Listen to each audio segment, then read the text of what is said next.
My name is Kill, and I'm back with another video. And I'm here to tell y'all, and I'm here to tell myself as well, more like a reminder to myself. We have no choice but to rise to everything, whether it's mentally, physically, emotionally, and spiritually.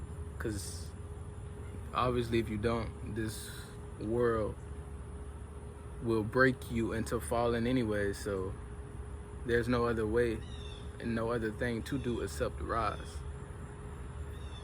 This world will break you with desire, with pain, with everything, whether it's family,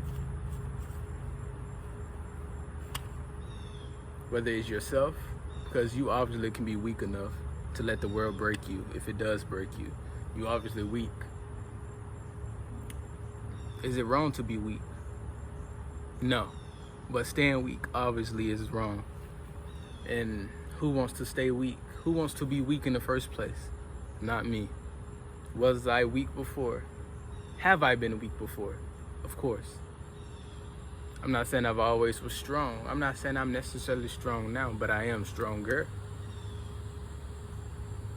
And I do strive to keep getting even stronger and to being even more stronger. I'm not gonna let myself stay low, packed down like a fucking can of sardines, when I can be what? I don't fucking know. As long as it's not sardines. But, yeah, just don't fall to what the world has to offer. If anything, rise to it. Take possession of you and take possession of the things that the world has to offer. Honestly, it probably sound a little kinda fucked up. Not necessarily though, but it's actually not too much of a bad thing as well. Use your mind. Use everything, whether it's from physical to feel good, because that's one form of feeling like you're on top of the world. Exercise. Oof, man. Exercise is one way to feel like you owning a whole motherfucking world. The second way, mental exercises, whether it's meditation, thinking, or just sitting in silence. I guess that's a form of meditation. Sitting in silence, and obviously thoughts are going to roam through. Sitting in silence with your thoughts, that's hard to do. Man, it's hard to do. But I've been doing it lately, and it's been a beautiful thing. Very good, actually. Because I always thinking, even when I'm not sitting in silence, I'm thinking about something. I'm thinking about something that I should be doing, because obviously I should be doing something. And we all should be doing something. Whether you think you got everything in that day out the way, it's always still something you still could do. Whether it will tire you out more, or whether it's just gonna make you even feel better. Because I know if you got your routine down packed and you do your whole routine and you still got, what, 8 hours in a day before it get 12 fucking a.m., which is the next day. So you got 8 hours before it hit 12. That means it has to be 4 o'clock. And that means you got 8 hours to do something else. Doesn't mean you have to do it, obviously. I mean, you can do whatever the fuck you want to do. But it would be nice to do it right. And to know you can do more throughout that day, it's like, damn, you got even more that you can do, and you're capable of more. And that just make you, either you can make yourself feel overwhelmed by actually overextending your thoughts, because obviously you have thinking, and you have another form of thinking, which is self-doubt thinking and self-sabotaging, like the worrying thinking, like thinking about tomorrow and the next day. Nah, just think about today. Think about the things you can analyze today. Think about everything that you can do today. And then when tomorrow gets here, you be like, okay, and then you can think about that day. But yeah, I get the picture, right? Okay, now the third form of actually feeling like you're on top of the world, besides, like I said, mental, is thinking, and physical is exercising. and spiritual. Spiritual is is a different way. Well, actually, mental and spiritual, if you ask me, corresponds with each other, because meditation can actually be good for the mental. Just like all of them, fuck that, all three of them correspond with each other. It's like a fucking circle: mental, physical, and spiritual. All of them really helps each other for real. You get good in your spiritual side, obviously you might just start looking at health, but not necessarily. Because some people think, oh, I'm already in tune with my spirit. What do I need to work on all my body and shit? Because, nigga, because your body is your motherfucking vessel. You supposed to keep this motherfucker tuned. That's why I hate when I don't work out and shit, because I don't know, some be going through my mind, right? Some just be going through my mind like, fuck, I need to work out. And then that shit get to me so much, not working out, and that shit just eat on me until I actually do it. And then I feel so goddamn happy, and then I'm like, do I actually deserve this motherfucking happiness? Do I deserve to feel happy after a workout that I only did one time this motherfucking week?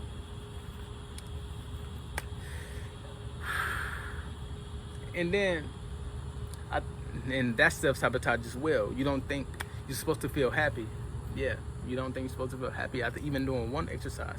But even in reality, I wouldn't say you're supposed to, but at the same time, you don't supposed to feel sad. You don't supposed to be thinking too much. At the same time, you should be like, if I did that workout today, well, I can do that shit tomorrow too.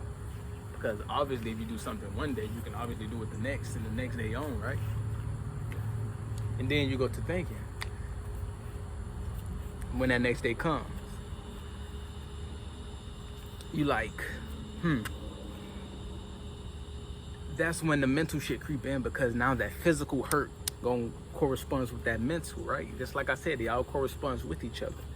And as I would say, the mental corresponds with the spiritual, because you get good with the mental. Obviously, the physical will come a long way if you ask me. But some people can be still fucked up.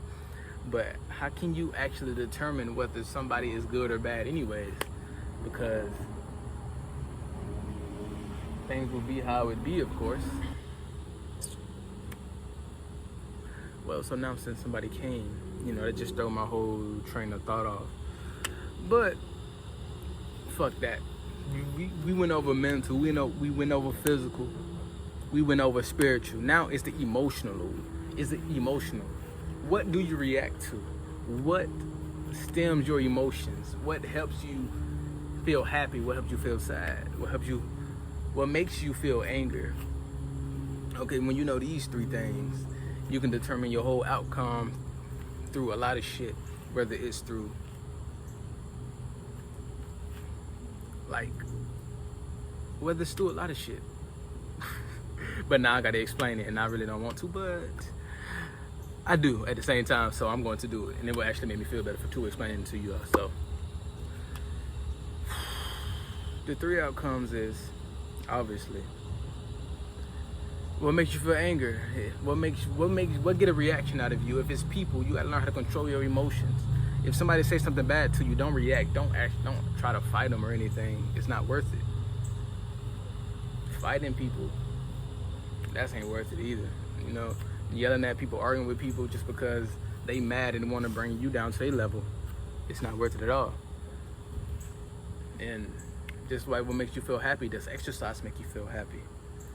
Does this make you feel happy? Does that make you feel happy? Exercise can be one of them. Writing can be one of them. Drawing, singing, dancing. What do you truly want to do? What do you truly want to feel? Thinking can be one of them too. Shit. Whether it's a purpose, anything else. This video is 10 minutes long, so obviously I'm gonna be cutting it short. But what makes you feel sad? Not working out. What makes you feel anger? Doing the same thing over again when you know you can get out of it, but you don't. That should make anybody feel angry. That's what I think, at least. I'm somebody that strives to be alone. I don't know, to be with people. It's way more of a drag putting on a happy face when I don't want to put on a happy face. But sometimes you gotta force this right here. But sometimes I just don't want to, and I just be like this. Cause what's the point of forcing my happy face when I know I'm not happy? I'm not happy. I'm not even sad. That's the craziest thing. The only person that can make me happy sometimes truly is myself. I'm going from like actually saying stuff, doing things, but still, it just be short term, because happiness is just going to be short term. Sadness is most likely going to be short term. Anger going to be short term, because you're going to die anyways. If anything, everybody going to die. But at the same time, I wouldn't say I'm dying though. You know, even when I'm dead, I'm still not dead. But to another topic. That's going to be to another topic for another topic. The conclusion of this video is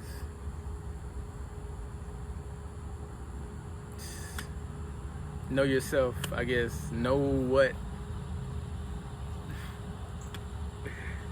I guess I'll figure out after I end this video, honestly. I actually feel pretty alright. Not necessarily happy, it's not sad. It's just me being me. It's what life made me like, and what I made myself like as well. Because obviously life have a thing with edging you for who you is, and obviously you do too as well. So parents do as well, but obviously you do too. So when you be like, oh, it's my parents' fault, nigga, it's your fault too. Oh, it's my life fault. Oh, because this happened, nigga, it's your fault too. It's likely your fault too, what anything happened to you. But I'm gonna have to end it right here though. Peace, I love y'all, and I'm out.